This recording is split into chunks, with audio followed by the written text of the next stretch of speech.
2009 September 9 രാത്രി 9 മണിക്ക് 9 minute 9 സെക്കൻഡിൽ ലോകത്തെ അത്ഭുതപ്പെടുത്തിക്കൊണ്ടൊരു യാത്ര ആരംഭിച്ചു.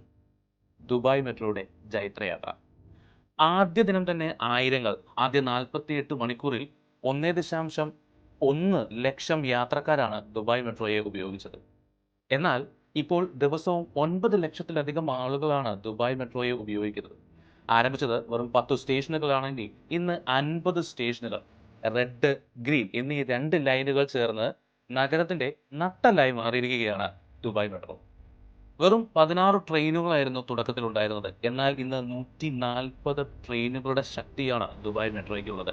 2009 38 മില്യൺ യാത്രക്കാരായിരുന്നു പ്രതിവർഷം ഉണ്ടായിരുന്നതെങ്കിൽ 2024 ആയപ്പോഴേക്കും 275 മില്യൺ യാത്രക്കാരാണ് പ്രതിവർഷം ദുബായ് മെട്രോയെ ഉപയോഗിക്കുന്നത്. ഇന്ന് വരെ മൊത്തം 2.5 ബില്യൺ യാത്രക്കാരെ കൊണ്ട് മുമ്പോട്ട് ഓടുകയാണ് ദുബായ് മെട്രോ. ഇനി മുമ്പിലുള്ളത് ബ്ലൂ ലൈൻ ആണ്. 30 കിലോമീറ്റർ, 14ലധികം സ്റ്റേഷനുകൾ. ലോകത്തിലെ ഏറ്റവും ഉയർന്ന മെട്രോ സ്റ്റേഷനും നമ്മുടെ ദുബായിൽ തന്നെയാണുള്ളത്. ദുബായ് ക്രീക്ക് ആണത്. നീണ്ട 16 വർഷങ്ങൾ, കോടിക്കണക്കിന് സ്വപ്നങ്ങൾ. ദുബായിയുടെ വളർച്ചയുടെ അടയാളം ദുബായ് മെട്രോ, നഗരത്തിന്റെ ഇച്ഛയാത്ര. That's all for today.